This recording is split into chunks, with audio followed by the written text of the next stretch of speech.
Greetings, owners of fine luxury cardboard rectangles. My friends, we are gathered here today to talk about a brand new card from the upcoming Theros set.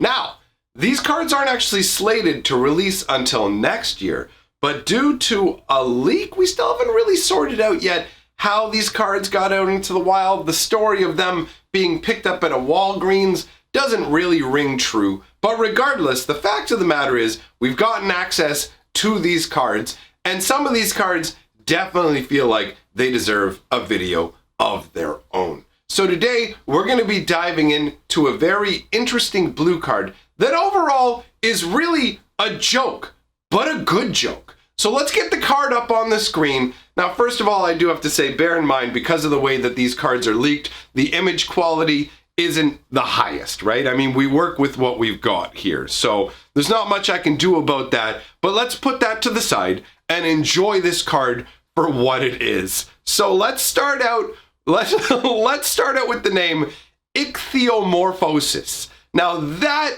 is a mega mouthful. This is one of the most unwieldy magic card names I have ever seen, but I actually kind of like it. I feel like it adds to the nature of the card. It's pretty ridiculous. If you actually break the name down, it's really simple.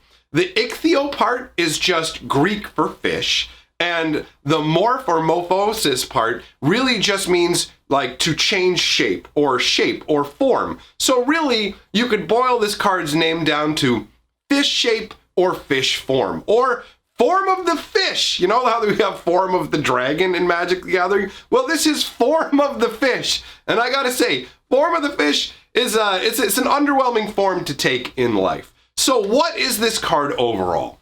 1 blue and 2 colorless or generic mana, as the kids say nowadays, for an aura enchantment. So this goes on creatures, clearly. Enchanted creature loses all abilities and is a blue fish with base power and toughness 0/1. And the flavor text says, Tythist's military career was a flop. And you know, that I have to admit, that is kind of funny flavor text. I like it. I like the overall joke nature of this card. You can see from the artwork that we have a Crowan, possibly a Crowan. Well, I'm not sure exactly what group this is, but we have some sort of soldier who has been transformed, transmogrified, polymorphed, whatever one of those terms is your favorite. I do like polymorph and transmogrify as terms for the whole changing of shape that's going on here. So the idea is really, really simple. This is an enchantment laid upon a creature that turns it into a fish. And this is how blue deals with creatures in Magic the Gathering, right? Different colors have different ways of dealing with creatures. White places restrictions on creatures, saying you're not allowed to attack, you're not allowed to block. Red sets creatures on fire. Black uses mortifying magic to just end their existence. Green deals with creatures by simply overpowering them, either having gigantic creatures that roll over your opponent's creatures or getting into direct battles with fight spells with your opponent's creatures. But blue has the least permanent way of dealing with creatures. What it does is it will change their shape, or it will lock them in ice, or it will like put a sleep enchantment on them. Either way, blue's ways of dealing with creatures are very rarely ever permanent. In almost every case, blue's way of dealing with creatures is reversible, unlike most other colors. Most other colors will end up destroying your creature, and as a result, you can't get it back. With blue, instead of being that sort of straightforward, I'm going to destroy your guy, we have this side sort of way of going, I'm just going to deal with you in this manner. And I like it. It's got a very blue aspect to it in terms of its dismissiveness, where it's just like, I'll turn you into a rat, or I'll turn you into a goat. Or recent examples, I mean, if you take a look at Throne of Eldraine, for example, we have Frogify. Now, the difference between this and Frogify that actually makes me like Ichthyomorphosis more, well, actually, bam, I nailed the name. The reason that I like this one more is because it makes the base power and toughness 0/1. So if you've seen Frogify, you will know that it turns a creature into a 1/1, And a 1/1 can still deal damage to you. It can still be a problem. And that makes sense. With a frog, you know, it could still come at you and be like, yo, I'm gonna tongue you up, boy. You're gonna get tongued hard. You know what I'm saying? But with a fish, what can it do? Like a fish on dry land, just kind of flopping around. I mean, if we really went as, like, extrapolated as far as we could with this, you would go, well, these fish should be asphyxiated, right? Because fish can't actually breathe outside of water. So there is that whole sort of, you've got to just accept the fact that logically, this fish should be gasping for air and have its life ended. But that wouldn't really work for a blue enchantment. Blue's not really allowed to do that, and that seems fair. Blue doesn't have the ability to deal with creatures directly. You've got to counter them in advance or hit them up with like a paralyzing kind of spell. So blue couldn't really have the creature destruction for the flavor to be perfect. But whatever, you've got a minor tweak on a spell that polymorphs someone into a fish, and you could also just argue that this whole turning you into a fish is supposed to be a demeaning kind of situation where it's like, I've turned you into a fish because I don't want your life to end. I want you to continue to exist as a fish, just flopping around, unable to do anything. And that's really well illustrated by the artwork with this fat little weird looking fish guy laying there going, I wish I wasn't a fish, man. I wish I was in water.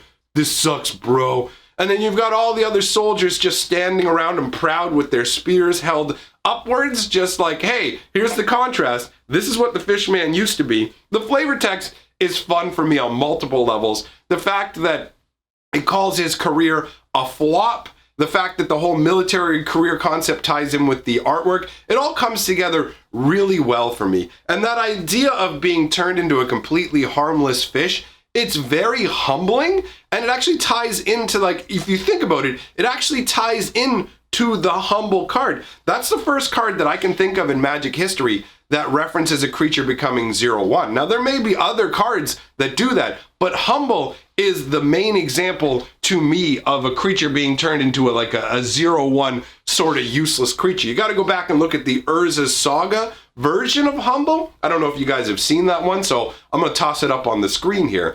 But it is an instant that costs a white and a colorless, and it turns a target creature into a 0/1 until end of turn and makes it lose all of their abilities. So as you notice, there is a lot of overlap between the two cards, right? I mean, being turned into a 0/1 and losing your abilities is what Ichthyomorphosis does, but it does it on a more permanent scale. Yes, if you get rid of the enchantment, then you're going to have all of a sudden this soldier scrambling up to his feet going, oh my God, I never want to be a fish again. That was a nightmare. That was a nightmare. All I wanted to do was eat worms and fish food. Like that is a really cool concept overall. I like it. I really do enjoy the whole concept of turning bothersome people and creatures into just something harmless as both a way of dealing with them and a display of your power. I mean, imagine that you are some sort of sorcerer or warlock, witch, whatever have you, some sort of spellcaster,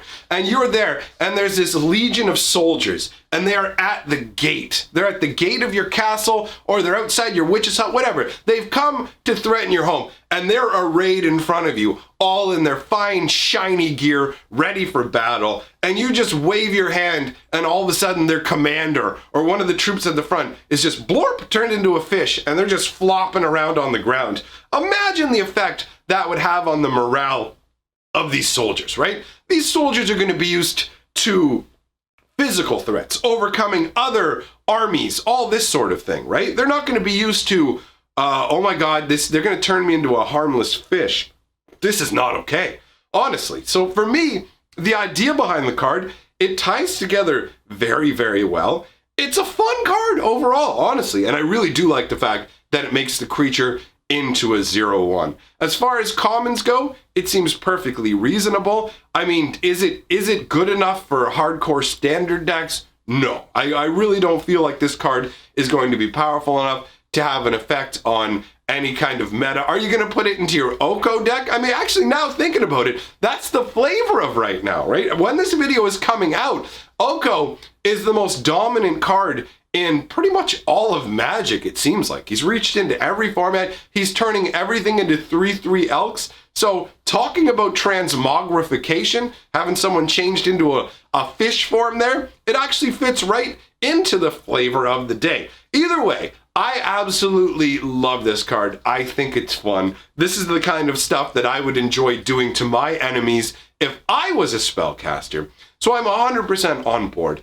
I really do enjoy taking these new Magic cards and going into the flavor behind them, seeing how they tie historically into other Magic cards, because I've been playing Magic since 1994, right? So I've seen a ton of different cards. I like the nod to some things that make me nostalgic, and just the way that the cards work functionally in terms of, okay, this is how blue handles creatures, this is how these colors handle creatures. All this stuff is really interesting to dive into. So let me know what you guys think about this, because I'm genuinely curious. And if there's more stuff that you would like to see, particular cards that you want to hear about, hit me up on Twitter. That's one of the places where I get information from people, and they can go, oh, hey, can you do a video on this? Or, hey, I wanted to let you know about this. Twitter is one of the fastest ways to get information to me. The comment section is a great place as well, but go ahead, hit me up on Twitter. Love to see you over there.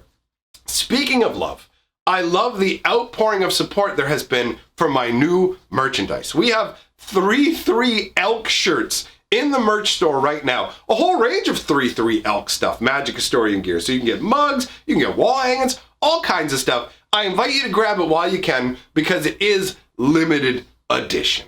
Now, I want to thank all my patrons and channel members for supporting my work. Really glad to have you guys on board. You guys are the ones who give me the freedom to create whatever I want instead of having to chase after the little bit of ad money that YouTube provides. So thank you for giving me my freedom. I very much appreciate it. Shout out to my newest patron, Leroy. Thanks for joining back up. Nice to see you back on the rolls. And to all of you, I say, remember, together we are the sixth color of magic.